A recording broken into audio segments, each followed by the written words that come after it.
At We Are Storytellers, we believe in God's story, as told through the Old and the New Testaments of the Bible. We also believe that our lives are a story that matters. When we begin to see the very real places where God's story and our stories intersect, we unlock wonder, worship, and a hope that communicates truly good news.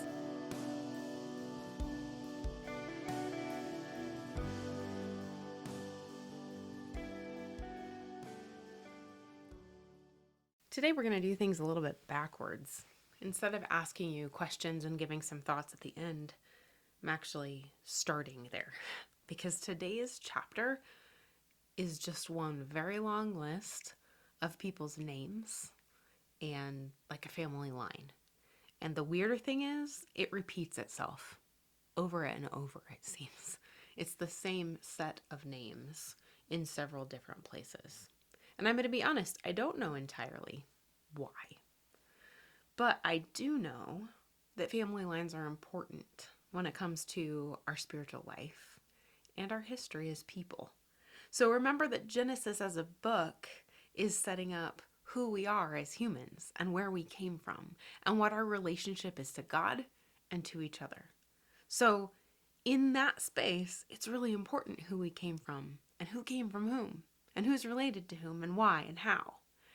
But it's also really important that it's recorded in Scripture so that we hear these names and that we begin to put together pieces of who went and lived where and where do we find that people group later.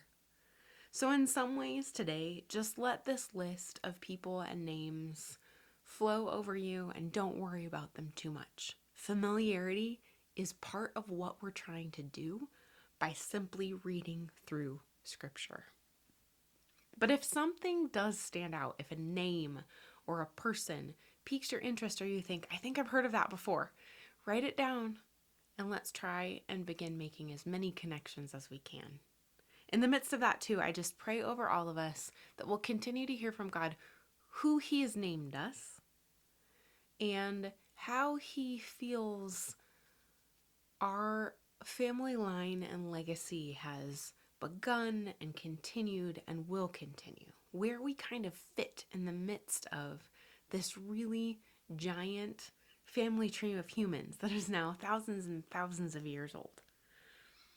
I just hope that you know that you are truly so beloved, that God is so glad that you're here today, and so am I, and so proud of you that you're continuing to walk through this scripture that is not always easy, and it's not always fun or interesting even, but let's continue to persevere.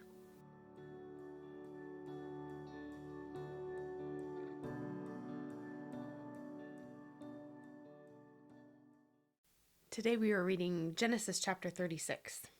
This is the account of the family line of Esau, that is Edom.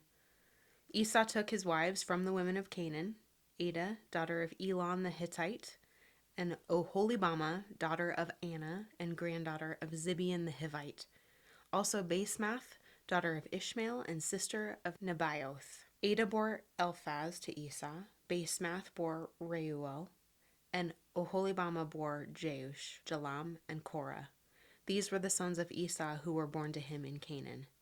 Esau took his wives and sons and daughters and all the members of his household, as well as his livestock and all his other animals and all the goods he had acquired in Canaan, and moved to a land some distance from his brother Jacob. Their possessions were too great for them to remain together. The land where they were staying could not support them both because of their livestock. So Esau, that is Edom, settled in the hill country of Seir. This is the account of the family line of Esau, the father of the Edomites in the hill country of Seir. These are the names of Esau's sons: Eliphaz, the son of Esau's wife Adah, and Reuel, the son of Esau's wife Basemath. The sons of Eliphaz: Teman, Omar, Zepho, Gatam, and Kenaz. Esau's son Eliphaz also had a concubine named Timnah, who bore him Amalek. These were the grandsons of Esau's wife Adah. The sons of Reuel: Nahath, Zerah, Shammah, and Mizah. These were grandsons of Esau's wife Basemath. The sons of Esau's wife Oholibamah, daughter of Anna and granddaughter of Zibeon, whom she bore to Esau: Jeush, Jalam, and Korah. These were the chiefs among Esau's descendants, the sons of Eliphaz, the firstborn of Esau, chiefs Teman, Omar, Zapho, Kenaz, Korah, Gatam, and Amalek. These were the chiefs among Esau's descendants, the sons of Eliphaz, the firstborn of Esau, chiefs Teman, Omar, Zapho, Kenaz, Korah, Gatam, and Amalek. These were the chiefs descended from Eliphaz in Edom. They were grandsons of Ada. The sons of Esau's son Reuel, chiefs Nahath, Zerah, Shammah, and Mizah. These were the chiefs descended from Reuel in Edom. They were grandsons of Esau's wife Basemath. The sons of Esau's wife Oholibamah, chiefs Jeush, Jalam, and Korah. These were the chiefs descended from Esau's wife Oholibamah, daughter of Anna. These were the sons of Esau, that is, Edom, and these were their chiefs. These were the sons of Seir the Horite, who were living in the region: Lotan, Shobal, Zibeon, Anna, Dishon, Azer, and Dishon.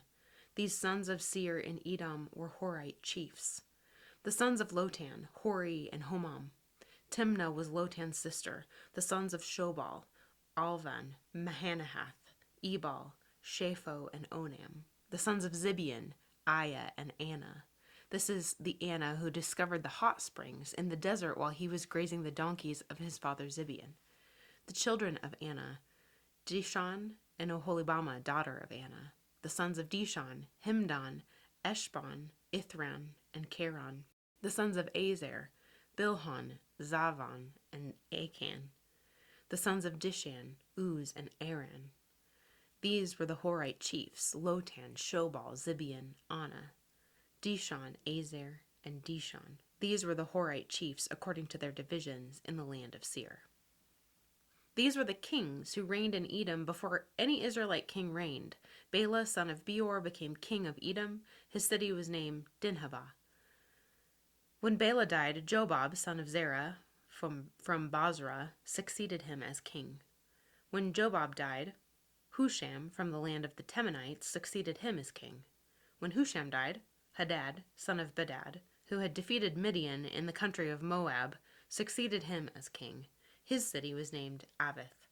When Hadad died, Samlah from Masrekah succeeded him as king. When Samlah died, Shaul from Rehoboth in the river succeeded him as king. When Shaul died, Baal-Hanan, son of Achbor, succeeded him as king. When Baal-Hanan, son of Achbor, died, Hadad succeeded him as king. His city was named Pau, and his wife's name was Mehetabel, daughter of Metred, the daughter of Me-Zahab. These were the chiefs descended from Esau by name, according to their clans and regions: Timnah, Alva, Japheth, Oholibamah, Elah, Pinon, Kenaz, Taman, Mibzar, Magdiel, and Iram. These were the chiefs of Edom, according to their settlements in the land they occupied. This is the family line of Esau, the father of the Edomites.